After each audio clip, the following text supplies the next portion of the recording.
This is the Joshin and welcome to our mini vlog.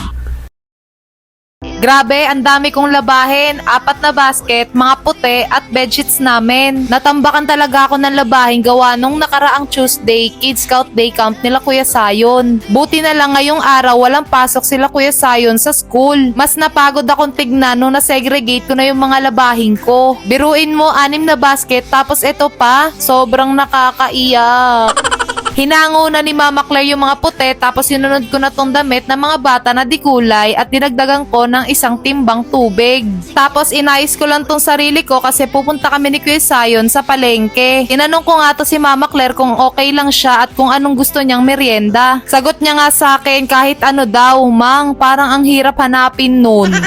Nagtuturo na si Kuya Sayon dahil wala pa kaming almusal tapos bumili lang ako ng pechay para sa hapunan namin at chicken longganisa para sa tanghalian. Kumaripas ng takbo si Kuya Sayon dahil nakita niya na naman yung mga nakahilerang juices dito.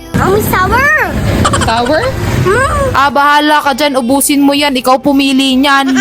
Dito na nga kami ngayon kay Mami Dons at suki niya na si Bebo at Kuya Sayon dahil sa Mentos tapos bumili na rin ako ng sardinas. Tinuturuan ko talaga yan si Kuya Sayon na maging mapagbigay at pagka-uwi namin ng bahay pinaliguan ko na yung mga bata. Si Mama Claire naman sasaglit lang dahil may importante siyang pupuntahan. Buti na lang konti na lang yung natirang labahin na isasalang sa washing. Nararamdaman ko talagang hindi kasya yung hanger namin sa dami ng nilalabhan ko ngayon. Kaya nag-aalangan ako ngayon na labhan yung mga bedsheet. Kaya sabi ko sa sarili ko, sige utay-utayin ko na lang araw-araw kasabay ng uniform ni Kuya Sayon. Binuhos ko na yung konting laman ng drum tapos nagulat ako ang daming tumunog na barya. Shit, kagad kong drainain yung washing namin kasi feeling ko may barya din sa ilalim. Hindi na ako magtataka kung kaninong mga barya to. Sabi ko naman kay Daddy, wag mga barya ang iiwan sa mga pantalon niya kasi mas nakakapagod. Dapat mga papel, 500, 1,000. Ajay, tanggal talaga pagod pag yan nakita ko sa washing.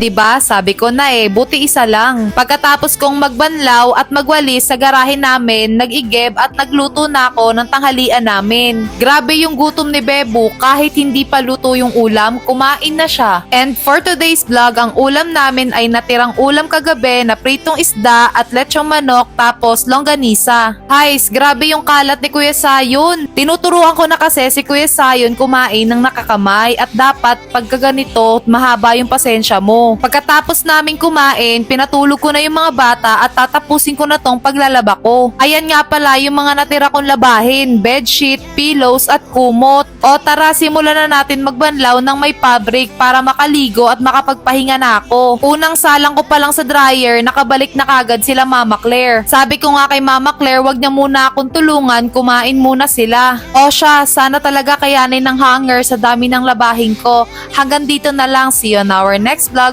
Bye!